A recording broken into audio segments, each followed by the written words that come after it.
তৃতীয় পৰ্যায়ত অনুষ্ঠিত হ'বলগীয়া নিৰ্বাচনী প্ৰচাৰ অভিযানত আজি বিলাসীপাৰা মহকুমাৰ হাপত গ্ৰামত অনুষ্ঠিত এখন বিশাল জনসভাত কেন্দ্ৰীয় মন্ত্ৰী সৰ্বানন্দ সোণোৱালে কংগ্ৰেছ আৰু AIUDFক তীব্ৰ সমালোচনা কৰে। তৃতীয়বাৰৰ বাবে নৰেন্দ্ৰ মোদীক ভাৰতৰ প্ৰধানমন্ত্ৰী পদত অধিষ্ঠিত কৰাৰ বাবে ধুবুৰী লোকসভা সমষ্টিৰ পৰা অগপ বিজেপি মিত্ৰজোঁটৰ প্ৰাৰ্থী জাভেদ ইছলামক ভোট দিবৰ বাবে ৰাইজৰ উদ্দেশ্যে ভাষণ প্ৰদান কৰে। ডাঙৰীয়াক ভাৰতবৰ্ষৰ জনগণে আন্তৰিকতাৰে বিচাৰিছে তৃতীয়টো কাৰ্যকালৰ বাবে প্ৰধানমন্ত্ৰী হিচাপে। তেখেত প্ৰধানমন্ত্ৰী হৈ থাকিলে দেশত শান্তিও হ'ব, দেশ সুৰক্ষিত হ'ব, দেশ উন্নয়নৰ ক্ষেত্ৰত দৃঢ়তা আগুৱাই যাব। এই কথা 10 বছৰ প্ৰমাণ হৈছে। কংগ্ৰেছ নোৱাৰে, Congress is a total failure.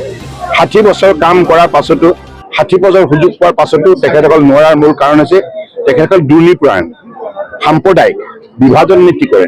গতিকে সেইকাৰণে মানুহে তেখেতসকলক সম্পূৰ্ণৰূপে অৱজ্ঞা কৰিব, সম্পূৰ্ণৰূপে তেখেতক প্ৰত্যাখ্যান কৰিছে।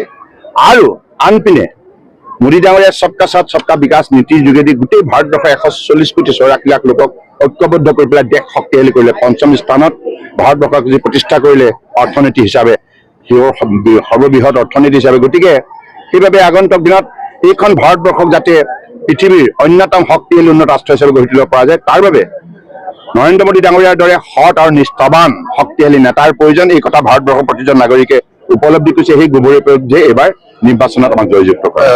ধুবুৰী জিলাত যেহেতু বিগত সময়ত DDৰ ওপৰত দখলত আছিল।